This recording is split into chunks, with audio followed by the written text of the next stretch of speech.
13 the magic of friendship.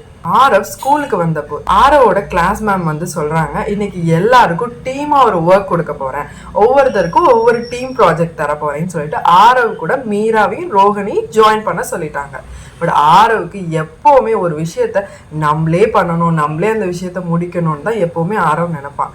உடனே அவனும் அந்த ப்ராஜெக்டை கேட்டுட்டு அவனே பண்ண ஸ்டார்ட் பண்றான். மீராவும் ரோஹனும் ஆரவ் பக்கத்துல நின்றுட்டு முழிச்சிட்டு இருக்காங்க.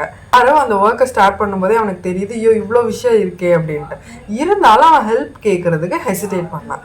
அதை பார்த்த மீரா, ஏன் ஆரவ் கஷ்டப்படுற, நானும் ரோஹனும் தான் இருக்கோம்ல, ரோஹன் நல்லா ட்ரா பண்ணுவான், நான் நல்லா ஆர்கனைஸ் பண்ணுவேன், நம்ம 3 பேரும் சேர்ந்தா ஈஸியா முடிச்சிடலான்றத ஆரவ் கிட்ட சொல்றான். ஆரவுக்கு ஹெசிடேட் பண்ணிட்டு தான் ஓகே சொல்றான். ஓகே இருந்தாலும் வேற வழி இல்லையே, மேம் சொல்லிட்டாங்களேன்னு அவங்கள ஜாயின் பண்ணி அவங்க கூட ஒர்க் பண்ண ஸ்டார்ட் பண்றான். ஏன் அபி, நீ மற்றவங்களோட சேர்ந்து பண்ணணும்னு நினைப்பியா இல்லை நீயா தனியா பண்ணணும்னு நினைப்பியா? சேர்ந்து பண்ணா ஜாலியா இருக்குமா? ஓகே, ஆரவ் என்ன பண்றான்னு பார்ப்போம். மீரா, ரோஹன், ஆரவ் 3 பேரும் சேர்ந்து பண்ணதுனால சீக்கிரம் அந்த ப்ராஜெக்டை முடிச்சுட்டாங்க.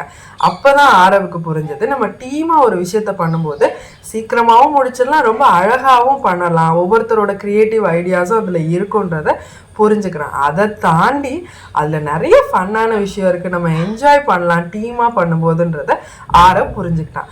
இதை தாங்க நம்ம குழந்தைங்களுக்கு ஸ்டோரிஸ் மூலயமா சொல்லித்தரணும். டீமாக ஒர்க் பண்ணும்போது அந்த விஷயம் சீக்கிரமாக முடிஞ்சிடும், நிறைய என்ஜாய் பண்ணிக்க முடியும், அண்ட் ஆல்சோ நிறைய விஷயம் லேர்ன் பண்ணிக்க முடியும் ஒவ்வொருத்தர்கிட்ட இருந்தோன்றதை நம்ம குழந்தைங்களுக்கு சொல்லிக் கொடுப்போம்.